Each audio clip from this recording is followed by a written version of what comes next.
Dhaka reporters ইউনিটিতে গণঅভ্যুত্থান পরবর্তী প্রত্যাশা ও প্রাপ্তির শীর্ষক আলোচনা সভা অনুষ্ঠিত হয়। বিকাল ৩টায় নসরুল হামিদ মিলনায়তনে বাংলাদেশ পেশাজীবী অধিকার পরিষদ এ আলোচনা সভার আয়োজন করে।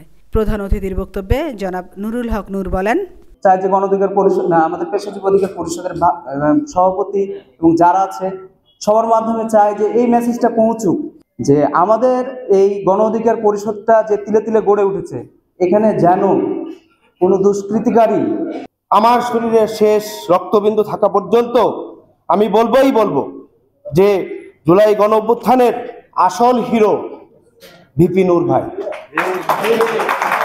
আমরা কি পেয়েছি এই গণ অভ্যুত্থানের মাধ্যমে তা বিচারের ভার ছেড়ে দিয়েছি দেশবাসীর কাছে। ভবিষ্যতে নূর ভাইকে এই দেশের প্রধানমন্ত্রী হিসেবে হাল ধরার অভিব্যক্তি ব্যক্ত করে আমি আমার ক্ষুদ্র ছোট্ট এই বক্তব্যটি শেষ করছি। সবাইকে ধন্যবাদ। আমাদের নূর ভাই এই দেশের প্রধানমন্ত্রী হওয়ার যোগ্য, তাকে সবাই পছন্দ করে। আমি প্রত্যেকটা ঘরের কোনায় কোনায় যাই, প্রত্যেক মানুষ তাকে পছন্দ করে, কিন্তু আমাদের নেতাকর্মীদের দায়িত্ব প্রত্যেকটা কোনায় কোনায় যাওয়া এবং প্রত্যেকটা সাধারণ মানুষের সাথে কথা বলা। ইনশাআল্লাহ আমরা এদেশে আজ না হয় কাল সরকার গঠন করবই। আমাদের প্রত্যাশা অনেক ছিল, আমাদের সেই প্রত্যাশা পূরণ হয়নি, কোনো প্রাপ্তি হয়নি। সরকার পদে পদে ব্যর্থ হয়েছে। একজন ব্যর্থ উপদেষ্টা, স্বরাষ্ট্র উপদেষ্টাকে নিয়োগ দিয়েছে, যিনি বাংলাদেশের আইন শৃঙ্খলা পরিস্থিতি মোটেও নিয়ন্ত্রণ করতে পারছে না। দেখবেন এলাকায় যান, খোঁজ নেন যে কি ধরনের বিশৃঙ্খলা চলছে। পুলিশের কথা কেউ শুনতে চায় না, দেখবেন রেলের কথা কেউ শুনতে চায় না।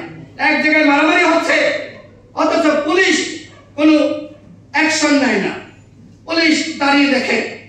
মনে হচ্ছে যে পুলিশের কোনো শক্তি নাই। এই হচ্ছে অবস্থা। পুলিশকে বলবো, জনগণের বেতন এবং ভ্যাটের ট্যাক্সের টাকা আপনাদের বেতন দেওয়া হচ্ছে, সুতরাং আইন শৃঙ্খলা রক্ষা করা আপনাদের দায়িত্ব।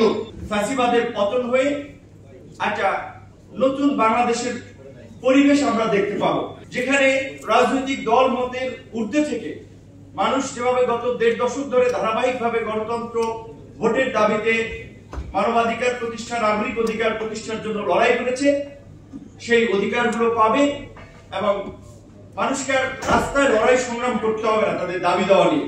কিন্তু আমরা দেখতে পাচ্ছি যে অভ্যুত্থানের পরপরই বিভিন্ন শ্রেণী গোষ্ঠীর মানুষ, পেশার মানুষ তাদের দাবি দেওয়া নিয়ে আন্দোলন করছে, ঘেরাও করছে। সেই পুরানো সময়ের মতোই, পুরানো চিত্রের মতোই কোথাও কোথাও পুলিশের সাথে পিকেটিং হচ্ছে, ধাওয়া পাল্টা দেওয়া হচ্ছে, টিয়ার শেল নিক্ষেপ হচ্ছে।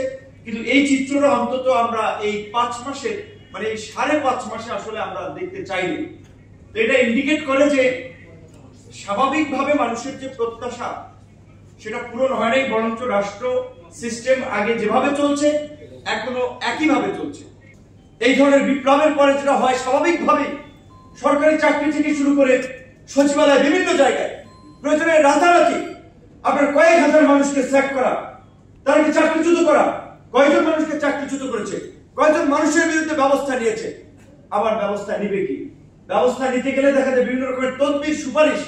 আমরা যারা ফ্যাসিবাদের বিরুদ্ধে কথা বলছি, আওয়ামী দুঃশাসনের অবসানের বিরুদ্ধে লড়াই করেছি, আওয়ামী লীগকে নিষিদ্ধের কথা বলছি, তারাই তলে তলে দল ভারী করার জন্য আওয়ামী লীগের লোকজন নিচ্ছি।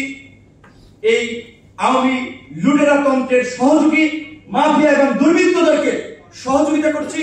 এছাড়াও বাংলাদেশের নাগরিকত্ব ত্যাগ করেছে, সিঙ্গাপুরের নাগরিকত্ব গ্রহণ করেছে, এখন তিনি বাংলাদেশে ফরেন ইনভেস্টর।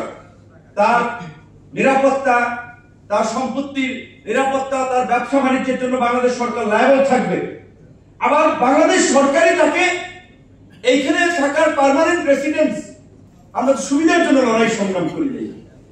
গণ অধিকার পরিষদ পরিষ্কারভাবেই বলছে যে বাংলাদেশে একটা নতুন ধারা রাজনীতি সূচনা করতে চায়। আজকে যে রাষ্ট্র সংস্কারের আওয়াজগুলো জোরে সরে উঠছে, 2021 সালে গণ অধিকার পরিষদের ঘোষণাপত্রে আমরা বলেছিলাম একই ব্যক্তি দলীয় প্রধান এবং সরকার প্রধান থাকবে না, কারণ দলীয় প্রধান দলকে রিপ্রেজেন্ট করে, সরকার প্রধান সারা দেশের সব দলের কাজে। সে যদি সরকার প্রধান হয়, তার দলীয় ছোট পদ ছেড়ে দেওয়া উচিত।